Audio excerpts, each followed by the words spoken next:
नमस्कार, अपनी ढपली अपना राग के इस वक्त के बुलेटिन के साथ मैं हूं अनुपम। चित्रकूट में बीजेपी के ट्रेनिंग सेशन में सीएम योगी ने बड़ा ऐलान किया है। कल ट्रेनिंग के आखिरी दिन सीएम योगी ने कहा कि 2024 में केंद्र में फिर से मोदी सरकार बनाने का रास्ता उत्तर प्रदेश से ही बनाया जाएगा। एक वर्ग हमसे जुड़ना नहीं चाहता, मगर हमारी नीति सबका साथ सबका विकास। हम सबको साथ लेकर विकास का काम कर रहे हैं। 2024 के लक्ष्य को पूरा करने में कोई कोताही नहीं होगी। इस बार लोकसभा के लिए मिशन 75 नहीं, मिशन 80 पर है। देखिए हमारी रिपोर्ट।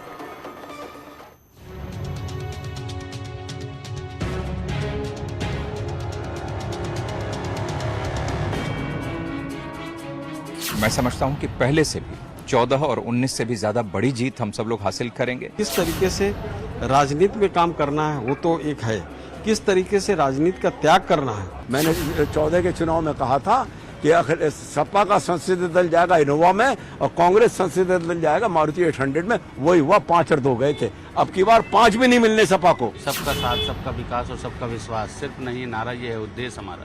शांति काल में पसीना बहा लेती है, उनको युद्ध काल में खून बहाने की आवश्यकता नहीं। राष्ट्र का चिंतन भी है, समाज का चिंतन भी है, अर्थ चिंतन भी है।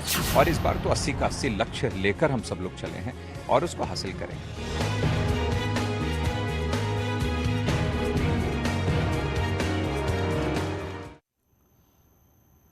भारतीय जनता पार्टी का दावा है कि आज उत्तर प्रदेश में विपक्ष पूरी तरह बिखर चुका है। किसी में भी बीजेपी के सामने टिकने की हिम्मत नहीं है। समाजवादी पार्टी का गठबंधन टूट गया है। कांग्रेस और बीएसपी हाशिए पर है। समाजवादी पार्टी अपनी जमीन बचाने की कोशिश में है। ऐसे में भला कौन बीजेपी से टक्कर लेगा? 27, 29 सबकी तैयारी की दृष्टि से रहा है। सपा बसपा कांग्रेस के तमाम सारे जो प्रदेश के लिए, देश के लिए तमाम उनके गलत कारनामे, उनसे मुक्ति कराने वाला रहा। तय किया कि उत्तर प्रदेश में एक तरफा भारतीय जनता पार्टी जीतनी चाहिए, किसी दूसरे के लिए जगह तो कुछ बची नहीं। आप तो पिछली बार भी 49% थी, इस बार 50% से ऊपर वोट को देंगे हमारा। तो यहाँ से ऊर्जा लेकर के सभी विषयों पर सरकार और संगठन का कैसे तालमेल हो और हम लोग बेहतर क्या कर सकते हैं, क्योंकि भाजपा को चुनौती भाजपा से ही है और कोई नहीं है। तो विपक्ष नाम का कोई ये नहीं है, कोई मुद्दा नहीं है। तो उसमें हम और बेहतर ढंग से कैसे काम कर सकते हैं। और बातचीत करने के लिए एक खास मेहमान हमारे साथ आज चर्चा में जुड़ रहे हैं। आनंद दुबे प्रवक्ता बीजेपी के हैं, अनुराग भदौरिया समाजवादी पार्टी के प्रवक्ता हैं, इजहार अली महासचिव हैं एसबीएसपी के, फासिल अहमद मुस्लिम स्कॉलर हैं। सबसे पहले अनुराग भदौरिया के पास चलते हैं। अनुराग जी, सवाल सबसे बड़ा ये है कि बीजेपी तो प्लानिंग कर रही है, लेकिन विपक्ष क्या कर रहा है और समाजवादी पार्टी क्या कर रही है, ये समझ में नहीं आ रहा है, ये दिख नहीं रहा है। वो दरअसल में भारतीय जनता पार्टी को मार्केटिंग इवेंट की आदत बहुत है। वो इस तरह के जो मार्केटिंग इवेंट है भारतीय जनता पार्टी पूरे साल करती रहती है, लेकिन जनता की समस्या की बात नहीं करेगी। पहले भी आपने देखा होगा 4.5 लाख करोड़ का मार्केटिंग इवेंट हुआ था, इन्वेस्टमेंट समिट हुई थी, तो कहाँ हुआ, कोई इन्वेस्टमेंट आया क्या? हालत ये हो गई कि बुंदेलखंड की रोड का बारिश की 2 बूंद गिरी नहीं कि उनका विकास जमीन फाड़ के ऊपर आ गया। ये हालत तो इनकी होती है। तो इनका विकास तो ऐसा ही होता है ना, 4 दिन में रोडें उखड़ जा रही हैं। इनका विकास ऐसा होता है कि यहाँ नकल माफिया पैदा हो गए हैं। लगातार जिस तरह की नकलें हो रही, जिस तरह के यहाँ पर्चे लीक हो रहे हैं, चाहे कोई कंपटीशन एग्जाम के पर्चे हों या ग्रेजुएशन के पर्चे हों, पर्चे लीक पे लीक होते चले जा रहे हैं। ये भारतीय जनता पार्टी का विकास है। भारतीय जनता पार्टी जिस तरह की, मुझे लगता है रणनीति ऐसी बनाती है, जिस तरह पीडब्ल्यूडी डिपार्टमेंट में इनके घोटाला हुआ, अभी तक किसी का कुछ पता ही नहीं चला। हेल्थ विभाग में कोई पता ही नहीं है, पशुधन विभाग में कुछ पता ही नहीं है इनके। लेकिन सवाल यहाँ पर यह है, 2024 का दंगल है, लेकिन उससे पहले भाजपा कह रही है कि हम सबका साथ सबका विकास लेकर आगे बढ़ रहे हैं। आपकी पार्टी के सांसद कह रहे हैं कि वो मुसलमानों का विकास नहीं चाहते हैं, मुसलमानों को शिक्षित नहीं करना चाहते हैं। ऐसा क्यों? मामले में समाजवादी पार्टी समाज के विकास की बात करती है, संपूर्ण समाज के विकास की बात करती है। जब हमने 100 डायल बनाया था यहाँ पे, जिसको 100 डायल, तो आपने देखा वो 100 डायल किसके लिए था? 112 जो बना दिया सभी के लिए था ना। हमने अगर आगरा से लखनऊ एक्सप्रेस वे बनाया था, जो डंके की चोट पे आज भी चल रहा है, आज भी बारिश में हिला नहीं है वो। इनकी तरह की 4 दिन की बारिश में टूट गया बुंदेलखंड एक्सप्रेस। आज भी आगरा लखनऊ एक्सप्रेस डंके की चोट पे खड़ा हुआ, उस पर लोग दौड़ रहे हैं। ये समाजवादी का विकास था। समाजवादी के विकास में जो रिवर फ्रंट बना आपने देखा, 1090 हमने जो महिला समस्या के लिए बनाया था, आज भी है। 108 एम्बुलेंस हमने चलाया था, आज भी है। समाजवादी का काम तो आपको दिखाई। आनंद दुबे मेरे साथ जुड़ गए, बीजेपी के स्पोक्स पर्सन है। आनंद जी, सुन रहे होंगे आप अनुराग भदौरिया जी को। सवाल ये है कि भारतीय जनता पार्टी कह रही है कि हम सबका साथ सबका विकास की बात करते हैं, लेकिन समाजवादी पार्टी के सांसद कह रहे हैं कि आप मुसलमानों को शिक्षित नहीं करना चाहते हैं, आप मुसलमानों को पढ़ा लिखा नहीं मानते हैं।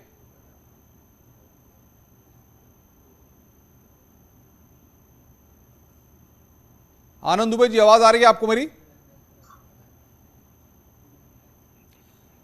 मैं आनंद दुबे के पास हूं, लेकिन उससे पहले फाजिल अहमद साहब हमारे साथ हैं, मुस्लिम स्कॉलर हैं। फाजिल साहब, आपको ऐसा लगता है कि बीजेपी की सरकार जो है वो सबका साथ सबका विकास के सिद्धांत को लेकर के वाकई विकास की ओर आगे बढ़ रही है? देखिए, अभी आप कह रहे थे कि मुसलमानों को पढ़ाना नहीं चाहती, हम उस पर बात करना चाहते हैं। सरकार पढ़ाएगी ना, कि विपक्ष में बैठे आदमी से आप पूछेंगे कि आप मुसलमानों को पढ़ाना क्यों नहीं चाहते?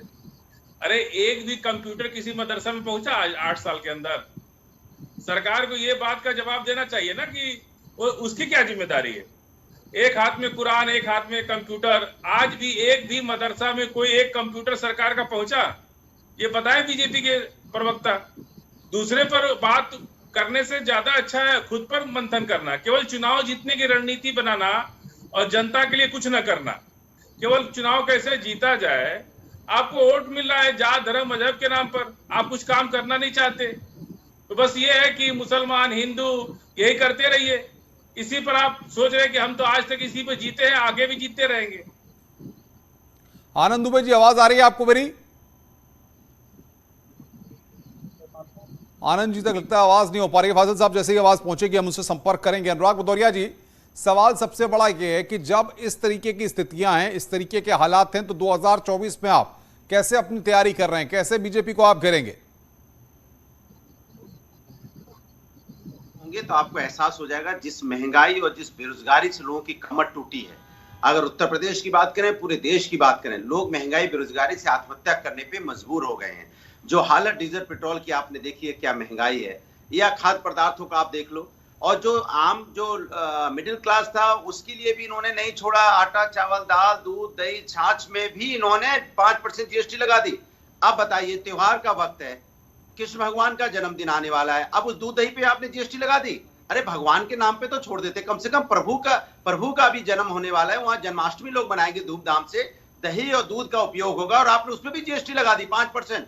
कमाल की बात है। भारतीय जनता पार्टी को जनता की चिंता नहीं है, वो कैसे सत्ता हासिल हो जाए, कैसे सत्ता के लिए हम मार्केटिंग इवेंट की तैयारी करें। उनको अगर जनता की और युवाओं की चिंता होती तो रोजगार पे चर्चा जरूर। आनंद दुबे, जवाब दीजिए भाई। अनुराग भदौरिया बोल रहे हैं, जवाब दीजिए इनकी बात का आप। नहीं, देखिए अनुराग जी, हेलो जी जी बोलिए, सुन रहे हैं। आवाज आ रही है मुझे? जी जी बोलिए। जी, मैं ये कह रहा हूं कि देखिए अनुराग जी की हताशा अपनी जगह है। लगातार पिछले कई वर्षों से ये लोग यही रटी रटाई बातें कह रहे हैं और इनके लिए कहने के लिए नया कुछ है नहीं। अब चूंकि जनता इनकी पूरी सच्चाई को जान चुकी है, जब इनका समय आता है तब ये बेरोजगारी भूल जाते हैं, तब ये युवाओं की नौकरी खाने पे लग जाते हैं, तब ये जो भ्रष्टाचार करने लगते हैं नौकरियों में, तब ये युवाओं को बरगलाने का काम करते हैं। लेकिन जब हेलो क्या हुआ? जी जी बोलिए बोलिए। हेलो, लेखपाल भर्ती में घोटाला हो गया, लेखपाल भर्ती का क्या हुआ बताइए ना। पेपर आपका होता नहीं, लीक पहले हो जाता है, घोटाला पहले आ जाता है, भर्ती आपकी निकलती नहीं है, निकलती है अटक जाती है कोर्ट में जाके। तो आनंद जी, सुनाई दे रहा है आपकी आवाज? कोई भर्ती आपने सही तरीके से उत्तर प्रदेश में नहीं करा पाए। जियो के अलावा बिल्कुल आप इंतजार करो, जियो के अलावा कोई दूसरा फोन खोजिए, तब तक मैं जनता की बात कर लूं। जनता की बात यह है कि जनता की समस्या के समाधान की बात आप नहीं करते। जनता चिल्ला रही है, अरे प्रभु आप कब रोजगार की बात करोगे? समाजवादी की बात तो सुबह से लेकर शाम तक आप करते रहते हैं, समाजवादी की चर्चा आप सुबह से लेकर शाम तक करते रहते हैं। जनता की चर्चा कब करोगे? बारिश हो रही है, बारिश से रोडें टूट रही, इस पे चर्चा कब होगी? हॉस्पिटल की व्यवस्था है, किस तरह से अव्यवस्था है हॉस्पिटल में, देखिए किस तरह की हालत है, नरक जैसी हालत आपने हॉस्पिटल बना रखी, इसकी चर्चा कब होगी? स्कूल कॉलेज की व्यवस्था देखिए कब होगी? बच्चों को किताबें कब मिलेंगी, उनको जूते पेंसिल कब मिलेंगे, इस पे चर्चा कीजिए ना। बच्चों को यहाँ पे समय से किताबें नहीं दे पाया, बच्चों की पढ़ाई समय से नहीं होने दे रहे आप, तो कम से कम बच्चों की चिंता नहीं, पढ़ाई। बिल्कुल बिल्कुल, अनुराग भाई आगे आपकी बात। फाजिल अहमद साहब, आपको क्या लगता है 2024 का जो दंगल होना है उसमें मुस्लिमों की भूमिका कितनी महत्वपूर्ण रहने वाली है? सर, देश का कोई भी चुनाव हो तो मुसलमान की भूमिका तो बहुत बड़ी है, क्योंकि बहुत बड़ी आबादी है देश में। तो मुसलमान की भूमिका निश्चित रूप से देश की समस्याओं पर, जो समस्याएं पूरे देश की है वो मुसलमान की भी है, कोई अलग से कोई समस्या नहीं है। जितनी पीड़ा देश के आम लोगों को है उतनी पीड़ा मुसलमान को भी है, बल्कि मुसलमान को कुछ ज्यादा ही पीड़ा है, अलग से भी कुछ पीड़ा ये लोग दे देते हैं। तो इसलिए मुसलमानों की भूमिका तो रहेगी ही। और रहा सवाल कि 2024 को चुनाव उत्तर प्रदेश में तो होना नहीं है, पूरे देश में होना है, तो पूरे देश की एक सिस्टम से चुनाव होगा। वो या तो कांग्रेस प्लस या भाजपा प्लस के साथ चुनाव होगा। वहां पे सभी लोग विपक्षी दल एक होकर के अगर रणनीति बना के चुनाव लड़ते हैं तो निश्चित रूप से उसमें अच्छी लड़ाई दे सकते हैं ये लोग। बिल्कुल। अनुराग भदौरिया, बीजेपी मिशन 80 की बात कर रही है, चित्रकूट में मंथन किया है, पहले टारगेट 75 था, अब टारगेट 80 हो गया, यानी कि आप लोगों का सबका सुपड़ा साफ करने की बीजेपी तैयारी कर रही है। को तो फेंकने की आदत है, आपको पता है।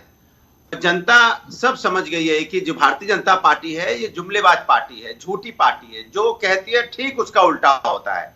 अगर ये कहेगी कि हम आके विकास करेंगे तो समझो ठीक उल्टा है।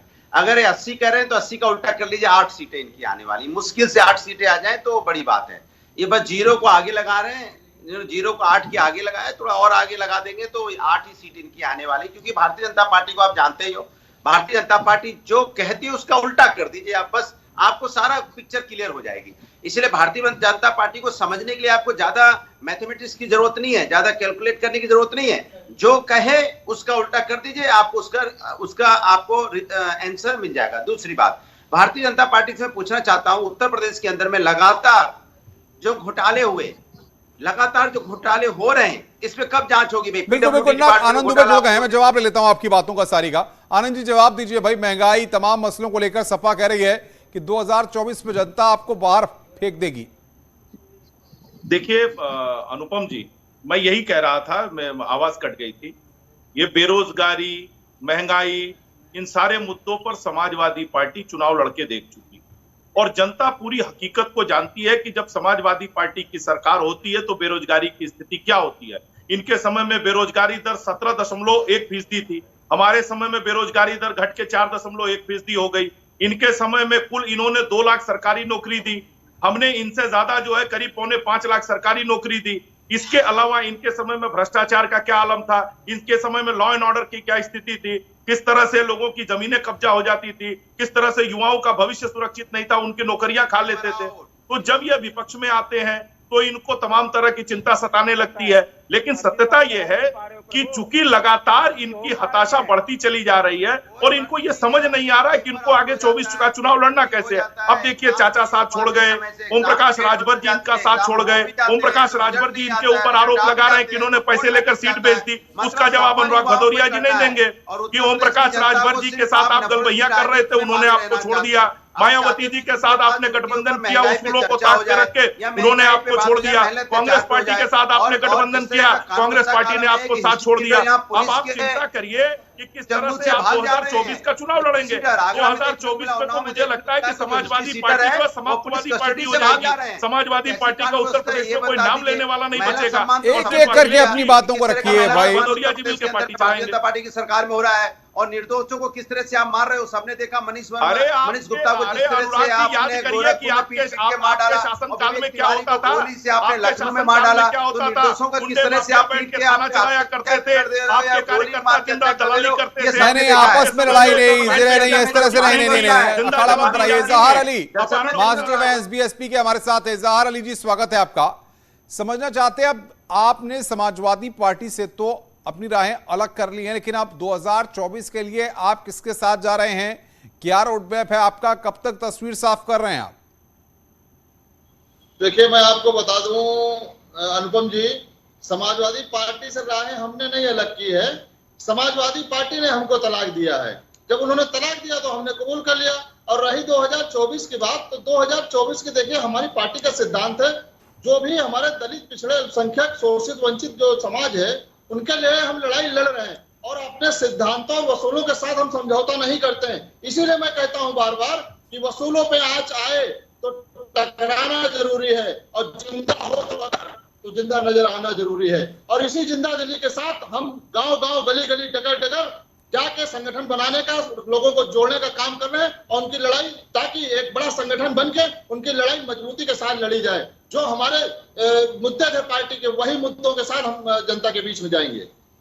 अनुराग भदौरिया, आपके साथी कह रहे हैं कि जिंदा हो तो जिंदा नजर आना जरूरी है। सवाल यहां पर यह, जब आपके साथ थे तब क्या इनकी स्थिति ऐसी नहीं थी?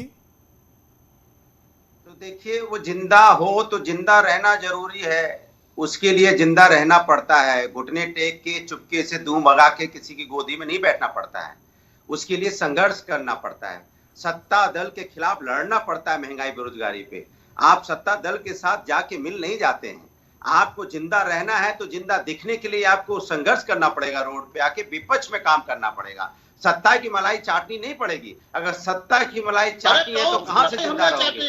अनुराग जी, आज मलाई पे ही डिबेट हो जाए। जिंदा हो तो जिंदा रहना दिखना जरूरी है, उसके लिए समाजवादी बनना पड़ेगा। कौन सी मलाई हम लोग चाहते हैं ये तो बताइए। उसके बाद लड़ना पड़ेगा सरकार से। महंगाई बेरोजगारी को सरकार को घेर ही नहीं रहे हो, सरकार के खिलाफ एक शब्द नहीं बोल रहे हो। आप समाजवादी के खिलाफ बोल रहे हो कि जिंदा रहना है तो जिंदा दिखना है। अरे सरकार से कहो ये बात, हमसे क्यों कह रहे हो जिंदा रहना है तो जिंदा दिखना है? जिंदा रहना है शायद इसलिए आप इधर उधर चले जाते हैं क्या? आप मलाई, आज मलाई की परिभाषा जिंदा रहना में समझ में नहीं आया। असल में आपने 5 साल में कौन सा जिंदा रहना है तो बता दो। जिंदा रहना है तो जिंदा दिखना है, ये डायलॉग किसके लिए है? किसको जिंदा रखना, किसको जिंदा नहीं रहना है? अरे सरकार के खिलाफ बोलिए ना कि सरकार महंगाई बेरोजगारी पे काम नहीं कर रही है, सरकार में भ्रष्टाचार हो रहा है, रोड 4 दिन में टूट जा रही है। बुंदेलखंड की रोड रोड का उद्घाटन हुआ, 4 दिन में उसकी रोड टूट गई। बोलिए आप, बोलिए यहाँ पेपर लीक हो रहा है, भर्ती घोटाले पाए जा रहे हैं, लेखपाल का बोलिए रोड पे, तब तो लगेगा जिंदा हो, जिंदा रहना जरूरी है। वरना खाली समाजवादी के विपक्ष के खिलाफ बोलते हैं जिंदा रहना है, जिंदा दिखना है। भाई ऑडियो डाउन करिए, नहीं आपस में जरा नहीं। आनंद दुबे, सवाल यहाँ पर यह है, आप इतनी सारी कोशिशें कर रहे हैं, इतना सब योजनाएं, सारी चीजें हैं, लेकिन सवाल यहाँ पर यह है मुसलमानों का, अल्पसंख्यकों का दिल क्यों नहीं भाजपा जीत पा रही है? क्यों जो मुस्लिम स्कॉलर भी हमारे साथ बैठे हैं, ये तमाम लोग संतुष्ट नहीं है कि भाजपा जो है मुस्लिमों के विकास या मुस्लिमों को शिक्षा, इन सबको लेकर कदम आगे बढ़ा रही है? नहीं, देखिए, मैं आपको बड़ा स्पष्ट बता दूं कि हमारी सरकार जो है, उत्तर प्रदेश की सरकार हो या केंद्र की सरकार हो, हम मुसलमानों के लिए कुछ नहीं करते और हम हिंदुओं के लिए भी कुछ नहीं करते हैं। हम जब करते हैं तो देश की 125 करोड़ जनता और उत्तर प्रदेश की 25 करोड़ जनता के लिए करते हैं। तो भारतीय जनता पार्टी हिंदू और मुस्लिम देख के न तो नीतियां बनाती है, न अपने कार्यक्रम बनाती है, न अपनी योजनाएं बनाती है। भारतीय जनता पार्टी समग्रता के साथ सबको देखने का काम करती है। हाँ, ये जरूर है कि अब तक जो पार्टियां रही हैं उन्होंने मुसलमानों का तुष्टीकरण करने का काम, आपने जवाब मिल गया आपको अपनी बात का। फाजिल अहमद फुसलाने का काम, बीजेपी के स्पोक्स पर्सन है, उन्होंने आपकी बात का जवाब दे दिया है। मैं बीच में नहीं बोल रहा था, फूल बरसा रहे, अब मुसलमानों का घर बुलडोजर से तोड़ रहे। अग्निवीर योजना में अलीगढ़ में पुलिस चौकी फूंक दी गई। बुलंदशहर में क्या पूरे उत्तर प्रदेश में हाहाकार मचा, क्या घर टूटा है? आपको तकलीफ किस बात से? क्या आदमी का घर टूटा है बताइए ना हमको। उस बात से तकलीफ है या मुख्तार अंसारी? नहीं, मुझे फूल बरसने से तकलीफ नहीं है। के घर पे बुलडोजर चल रहा है, सबको फूल बरसाइए ना। आपको क्या? आप केवल अपने जिसको अपना समझते हैं उसको फूल बरसाते हैं, जिसको अपना समझते हैं उसको फूल बरसाते हैं, जिसको अपना नहीं समझते उसको घर। राजपाल तोमर के घर पे भी बुलडोजर चला है, कुंजू सिंह के घर पे भी बुलडोजर चला है, उमेश सिंह के घर पे भी बुलडोजर चला है, लेकिन आपको सिर्फ मुख्तार अंसारी दिखते हैं क्योंकि आपकी हमदर्दी मुसलमान से नहीं है, आपकी हमदर्दी माफिया से है, आपकी हमदर्दी देशद्रोही ताकतों से है, आपकी हमदर्दी तुष्टीकरण की राजनीति करने वाले लोगों के साथ है। इसलिए यहाँ टेलीविजन पर बैठकर कम से कम अपने अकेले बैठकर मुसलमानों के नाम पर राजनीति मत करिए। उत्तर प्रदेश की योगी आदित्यनाथ जी की सरकार 25 करोड़ उत्तर प्रदेश वासियों की खुले दिल से, खुले दुबई का मुसलमान अच्छा लगता है कर रही है, और उसी का भारत का मुसलमान लगातार 2014 से लेकर अब तक हर एक चुनाव में हम विपक्ष को बात देते आए हैं और जनता विपक्ष को जो है उनका सही रास्ता दिखाने का काम कर रही है। स्वागत करते हैं, जो दुबई का मुसलमान है उसका स्वागत करते हैं, कतर के मुसलमान का स्वागत करते हैं। भारतीय जनता पार्टी उत्तर प्रदेश के यशस्वी मुख्यमंत्री योगी आदित्यनाथ जी महाराज सभी का सम्मान करते हैं, सभी को स्वीकार करते हैं और सभी के लिए योजनाएं चलाते हैं। हाँ, ये जरूर है कि जो कानून के दायरे से बाहर जाने की कोशिश करता है, जो कानून को ठेला दिखाने की कोशिश करता है, उसको माकूल जवाब जो है उत्तर प्रदेश की पुलिस, उत्तर प्रदेश का शासन और उत्तर प्रदेश की सरकार देने का काम करता है। कैसे कोई आपके साथ जाएगा? देखिए मैं समझ सकता हूँ आपकी तकलीफ, मैं समझ सकता हूँ नहीं, हम आपकी तकलीफ है कि तकलीफ समझ रहे कांवड़ियों हैं। पर फूल क्यों आपकी बरसाए जा रहे परेशानी हैं। क्या है वो हम आपको समझ रहे हैं। तकलीफ इस बात की आपकी है परेशानी अब है जो कि है आपको उस हिंदू पर तुष्टीकरण पत्थरबाजी क्यों करना नहीं हो है। रही है, अब आपको दंगे क्यों नहीं हो रहे हैं, तुष्टीकरण कर अब रहे हैं, उनके तुष्टीकरण के रूट नाम को पर डाइवर्ट राजनीति क्यों नहीं कर किया रहे जा हैं। रहा है। तुष्टीकरण ही उत्तर आपको प्रदेश करना में है। अमन और चैन आपको का ना माहौल विकास है, करना उत्तर है प्रदेश में और सुख ना और ही कोई शांति का माहौल है, अच्छा उत्तर विकास का प्रदेश कार्य में करना प्रगति है, का केवल और तुष्टीकरण वैभव का करना है साम्राज्य है। और केवल यही भाई रुकिए, आनंद दुबे, फाजिल अहमद साहब रुकिए, अनुराग भदौरिया। अनुराग जी, सवाल ये है कि आप 2024 का दंगल है, आपके साथी आपको छोड़ करके अलग हो चुके हैं, अब आप कैसे अपने आप को मजबूत बनाएंगे, जरा ये बताइए। समाजवादी पार्टी, मैंने पहले आपको बोला, समाजवादी पार्टी का संगठन बहुत मजबूत है, गांव-गांव तक है। हम समाजवादी लोग जो होते हैं वो किसी के आशा पे, किसी के साथ के बल पे नहीं होते हैं। समाजवादी ने 2012-17 में अपने दम पे सरकार बनाई थी, समाजवादी अपने दम पे जीते हैं। समाजवादी का साथ लेने लोग भले आ जाते हैं, लेकिन समाजवादी की अपनी ताकत होती है। समाजवादी लोग हमेशा से सामाजिक न्याय की बात करते हैं, समाज के उत्थान की बात करते हैं, समाज को आगे ले जाने की बात करते हैं, समाज को अपने पैरों पे लेकिन खड़े होने की बीजेपी बात तो कह रही है लगातार जनता आपको दरकिनार कर रही है, आपको हार का सामना करना पड़ रहा है, ये हताशा है आपकी। देखिए, भारतीय जनता पार्टी का जब 2022 का ही चुनाव ले लें तो हमें पहले वोट मिला था, अगर 17 में जाए तो हमें 25%, 26% पे थे, हम बढ़ के 38% पे पहुंच गए। आप सोचो, और वो 46% से 41% पे आ गए। तो अब बताइए जनता ने किसको नकारा है? हमें नकारा है कि उन्हें नकारा है? अगर हम सीट वाइज ले लें तो हम 47 सीट से 111 पे पहुंच गए जाके, कुल मिला दे तो 123 पे पहुंच गए जाके। उनका क्या हुआ? तो कम हुए। तो अगर इस तरह से आंकड़े में जाएंगे, परसेंटेज ऑफ वोट में जाओगे, तो समाजवादी पार्टी का वोट बैंक लगातार बढ़ता चला जा रहा है। आनंद जी मुस्कुरा रहे हैं, आनंद जी मुस्कुरा रहे हैं आपकी बातों को सुनकर। और इस बात का उनको लगता है सीट मिल गई है, सीटें आ गई हैं, कुछ सीटें इधर से उधर, सत्ता पा लेना ही जनता की सेवा नहीं होता है। जनता की सेवा होती है, सत्ता अगर मिल भी गई है तो कैसे जनता की सेवा करोगे, कैसे करप्शन दूर करोगे, कैसे महंगाई दूर करोगे, कैसे बेरोजगारी दूर करोगे। बताइए भाई आनंद जी, आप क्यों नहीं सेटिस्फाई कर पा रहे हैं अनुराग भदौरिया जी को? कैसे यहाँ पे क्यों इनको नहीं बता पा रहे हैं इनके सवालों का जवाब? ये आपकी जिम्मेदारी होती है जो आप नहीं करवा पा रहे हो। आप सिर्फ समाजवादी की बातें नहीं, देखिए अनुराग जी के सवालों का जवाब तो खुद अनुराग जी ने ढूंढ पाते, और समाजवादी पार्टी की हताशा और निराशा का कारण खुद समाजवादी पार्टी नहीं ढूंढ पा रही है, तो भारतीय जनता पार्टी कहां से ढूंढेगी।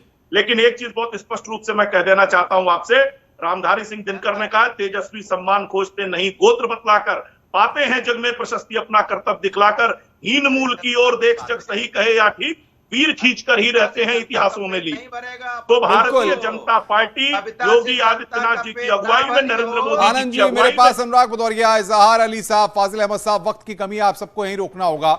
लेकिन इतना तो है कि अभी से ही 2022 में 2024 को लेकर के तैयारी शुरू हो गई है और राजनीतिक दलों ने कमर कस ली है। अब देखना यह है कि दंगल कितना दिलचस्प होता है। अपनी डपली अपना राग में आज बस इतना ही। नमस्कार।